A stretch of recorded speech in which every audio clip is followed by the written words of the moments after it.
Friends, welcome to my channel learn with learner. आज हम लोग भाषा अभ्यास का अनोखा ढंग पार्ट 3 पढ़ने वाले हैं।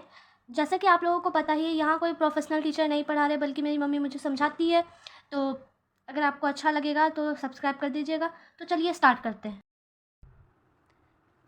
वे सुबह सुबह एक गांव से निकलते और 7 बजते बजते दूसरे गांव में पहुंच जाते। वहां पहुंचकर पहले तो लिखने लिखाने का काम पूरा करते। पैरों के निशान देखती खोजती वह किसी न किसी तरह अगले गांव में पहुंच ही गई। ऊपर दी गई पंक्तियों में आए मोटे काले शब्दों को लिखिए। जैसे सुबह सुबह, बजते बजते, लिखने लिखाने, देखती खोजती। तो सुबह सुबह, बजते बजते, लिखने लिखाने, बजते बजाते देखती खोजती, ये हो गया। अब इसमें है कि इन जोड़े वाले शब्दों को युग्म शब्द कहते हैं। युग्म शब्द, हाँ, तो इसको कहते हैं युग्म शब्द। युग्म मतलब होता है जोड़ा, है ना। हाँ। सुबह सुबह, लिखने लिखाने, तो ये एक साथ आ रहे हैं। इससे पहले वाले चैप्टर में संयुक्त वर्ण बता दिए थे, किसको कहते हैं? संयुक्त व्यंजन। हाँ, संयुक्त व्यंजन बताए थे, किसको कहते हैं अच्छे से। हाँ, उसका भी डिस्क्रिप्शन में लिंक रहेगा, उसको देखिएगा कि संयुक्त व्यंजन किसको कहते हैं, वो बहुत अच्छे से समझाया गया है। तो यहाँ पे युग्म शब्द समझना है कि किसको कहते हैं, यही जो ऐसे जोड़े में जो आते हैं। हाँ। अब यहाँ है, नीचे दिए गए शब्दों में से संज्ञा शब्द छांटकर लिखिए। और नोआखली, ये तो संज्ञा, ये प्लेस है। नोआखली बांग्लादेश में एक जगह है, नोआखली। हाँ। जाता, ये काम है।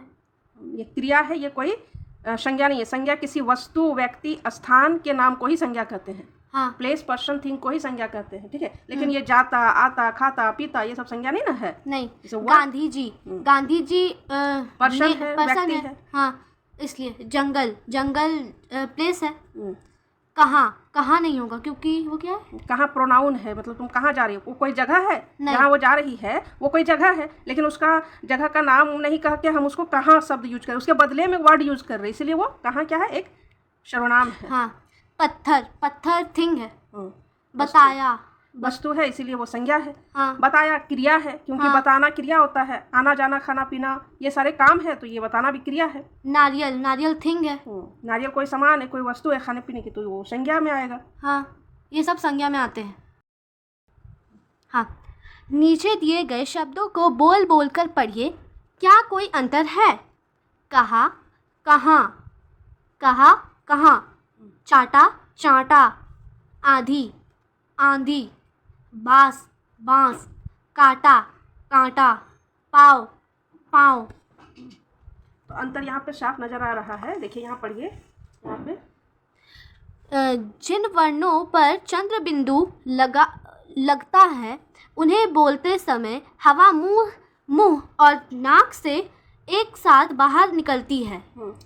चंद्र बिंदु किसको कहते हैं? जो ये ऊपर में दिया हुआ है ना, ये ऊपर में दिया हुआ है, इसको चंद्र बिंदु कहते हैं। एक है कहा मतलब मैंने तुमसे कहा, तुमने मुझसे कहा, दिस इज कहा। लेकिन कहाँ, ये हो गया कहाँ जा रहे हो, तो दोनों में बोलते समय फर्क नजर आएगा। कहाँ। तो जब हम चंद्र बिंदु को पढ़ेंगे, जैसे कि वहाँ बताया, चंद्र बिंदु को पढ़ेंगे तो उसको बोलते समय नाक और मुंह दोनों से हवा निकलेगी। हाँ। नाक और मुंह दोनों से हवा निकलेगी। अब आप इसको चेक कर सकते हैं। नाक बंद करके बोलो कहा, कुछ नहीं लग रहा है। नहीं। अब तुम बोलो कहाँ। हाँ, उसको मतलब चंद्र बिंदु को बोलते हुए कहाँ, तो नाक में वाइब्रेट करेगा। हाँ, नाक वाइब्रेट करेगा। और जब चंद्र बिंदु नहीं लगाएगी, नाक वाइब्रेट नहीं करेगा। क्यों? इससे क्या प्रूफ होता है कि नाक की हवा को जब हम बंद कर देते हैं तो वो वाइब्रेट करता है, मतलब नाक और मुंह दोनों से निकलती है हवा, ठीक है। हाँ। तो चंद्र बिंदु को बोलते समय नाक से न की आवाज, मतलब नाक से हवा निकलेगी और मुंह से भी निकलेगी।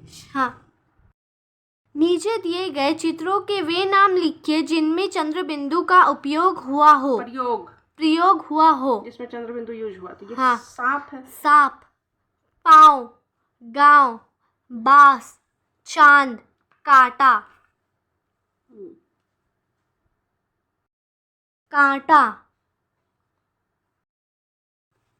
नीचे दी गई शब्द सीढ़ियों को पूरा कीजिए। सुपारी, बकरी, बटन, मटन, ये क्या लिखे? मकान। सॉरी, यहाँ पे दिया हुआ है ना सबका पिक्चर, उसी से पूरा करना है। मटर, अनार, इधर हो गया। और फिर पैदल, बादल, बारिश, कलश, कलम। नीचे दिए गए वाक्यांशों के लिए एक एक शब्द छाटकर लिखिए। वाक्यांशों मतलब वाक्य का अंश, पूरा वाक्य नहीं है, बल्कि ये वाक्य दिया गया ना जो पढ़ने का काम करे। हाँ, ठीक है, शिक्षा, ये वाक्य है। हाँ, तो इसी वाक्य के अंश से आप एक शब्द छाटकर लिखिए कि क्या होता है। जो वहाँ पे सहायता बॉक्स में, ये हेल्प बॉक्स में दिया गया है, उसी से लिखना है। हाँ, जो पढ़ने का काम करे। शिक्षक। जो मरीजों का इलाज करे। डॉक्टर। जो सोने चांदी के गहने बनाए। सुनार। जो कपड़ा बुने। जुलाहा कपड़ा बुनते हैं, है ना। स्टोरी में जुलाहा का आया है। हाँ, और स्टोरी को बहुत अच्छे से समझाया भी गया है। जो लकड़ी का काम करे। बढ़ई मतलब होता है बढ़ी, जो लकड़ी, जो फर्नीचर का काम करता है, जो कुछ बनाता है, दरवाजा, खिड़की, पलंग, ये लकड़ी से जो कुछ भी बनता है वो बढ़ई बनाते हैं। हाँ। मनु की खुशी का ठिकाना ना रहा। इस वाक्य का रेखांकित हिस्सा एक मुहावरा है जो बहुत खुश होने के भाव को बता रहा है। बहुत खुश होने या प्रसन्न होने के भाव बताने वाले नीचे दिए गए 4 मुहावरों को पढ़िए और इनका वाक्य में प्रयोग कीजिए। यहाँ पे मुहावरा शब्द जाने। मुहावरा, हाँ, ठीक है। मुहावरा क्या होता है, उसमें मुहावरे के माध्यम से बहुत कम शब्दों में बहुत गहरी बात कह दी जाती है। जिन बातों को कहने के लिए हमको बहुत सारे वर्ड और वाक्य का यूज़ करना पड़ेगा ना, तो मुहावरा में थोड़ा ही सा वर्ड यूज़ करके एक छोटा ही लाइन से हम बहुत गहरी बात को बोल देते हैं, है ना। जैसे खुशी का ठिकाना ना रहना, मतलब बहुत ज़्यादा खुश है ना। जैसे कोई मुहावरा रहता है, ऊँट के मुँह में जीरा। अब ऊँट के मुँह में जीरा, अब बोलेगा क्या ऊँट के मुँह में जीरा है? नहीं। उसका मतलब होता है कि जो बहुत खाने वाला है, पेटू है, हट्टा कट्टा है, उसको थोड़ा सा कुछ दे दिए तो उसके लिए कौन सा बहुत बड़ा उसके लिए हो जाएगा, है ना। जैसे मोटू पतलू में मोटू जो है बहुत ज़्यादा समोसा खाता है, उसको एक समोसा दे देगी या आधा समोसा देगी तो उसके लिए क्या होगा, वो पूरा प्लेट एक बार में खाने वाला है। तो वैसे जब जिसको बहुत ज़्यादा खाता है उसको थोड़ा सा मिले तो उसको बोलते ये तो ऊँट के मुँह में जीरा हो गया, है ना। तो मुहावरा जो बोलते हैं असल में मीनिंग वो नहीं होता है, उसके पीछे एक बहुत गहरा मीनिंग छिपा रहता है। जैसे आँख का तारा होना, तो क्या आँख में तारा ऐसा नहीं ना हुआ, यानी कि बहुत प्यारा है वो, आँख का तारा है मतलब वो तुम्हारे लिए बहुत प्यारा है। उसी तरह से यहाँ मुहावरा में कुछ बहुत ज़्यादा खुश होने या प्रसन्न होने के लिए 4 को मुहावरा नीचे दिया गया है। इन चारों मुहावरे को पढ़ के और उसका वाक्य में यूज़ करना है, है ना। इसी तरह से धीरे धीरे अब तुम लोग मुहावरा सीखने लगी, है ना। समझो आज ये मुहावरे का फर्स्ट स्टेज है 4 क्लास में, है ना। इससे पहले मुहावरा नहीं पढ़ी थी, नहीं। तब मुहावरे आने लगी, तो आज 4 मुहावरा सिखा रहा है। वो भी किस लिए? यह है खुशी को दिखाने वाला मुहावरा है, चारों का चारों। हाँ। जमीन पर पैर न पड़ना, घी के दिए जलाना, बाछे लिखना, खिलना, गदगद होना। जमीन पर पैर न पड़ना मुहावरा है। इसका मतलब है बहुत खुश, इतना खुश है कि आज जमीन पर उसके पैर ही नहीं पड़ रहे हैं, है ना। सोया हुआ है वो, सोया हुआ नहीं, इतना खुश है लग रहा है कि हवा में उड़ रहा है ना। जैसे अगर किसी की बेटी या मतलब उसका बाल बच्चा अच्छा या तो बहुत अच्छा पढ़ाई में नंबर ले आए, है ना, टॉप कर ले पूरे स्टेट में, या फिर उसने कोई बहुत बड़ा एग्जाम पास करके नौकरी, तो उसके पापा के लिए तो बहुत खुशी का ठिकाना नहीं रहेगा, है ना। उसके पैर तो जमीन पे नहीं पड़ेंगे, है ना। और वो क्या करेगा, घी के दिए जलाएगा, यानी कि बहुत खुश होने पे कहा जाता है कि मैं तो घी के दिए जलाऊंगा, मतलब कि मैं अपनी खुशी ऐसे जाहिर करूंगा, घी इतना महंगा, मैं घी के दिए जलाऊंगा। और फिर एक होता है बाछे खिलना। बाछे कहते हैं 2 होठों के किनारे को कहते हैं बाछे, है ना। होठ के किनारे को, जैसे ये ऐसे हंस रही है ना, तो इसके पूरे बाछे खिल गए हैं, दोनों साइड जो है खिल गया है, ठीक है। उसी को कहते हैं बाछे खिलना। और गदगद होना मतलब बहुत खुश होना, है ना। अब इसका यूज करना है मुहावरे में, हाँ, मतलब वाक्य में यूज करना है। इन मुहावरों का यूज करना है वाक्य में। अफसर बनने के बाद रवि के पैर जमीन पर नहीं पड़ रहे हैं। तो जमीन पर नहीं पड़ रहे हैं, ये है मुहावरा, है ना। हाँ, जमीन पर नहीं पड़ रहे, है ना, पैर जमीन पर नहीं पड़ने, यानी मुहावरा। 3 साल के बाद बेटे के लौटने की खुशी में माँ ने घी के दिए जलाए। तो यहाँ पे है खुशी जाहिर हो रही है। हाँ, 3 साल के बाद उसका बेटा लौट के आया है तो माँ ने खुशी के दिए जलाए, घी के दिए जलाए। लॉटरी लगने के राम के बाछे खिलने लगे। लॉटरी लगने के बाद राम के बाछे खिल गए, पूरा खुश हो गया। हाँ। पिता बनने पर शर्मा जी गदगद हो उठे।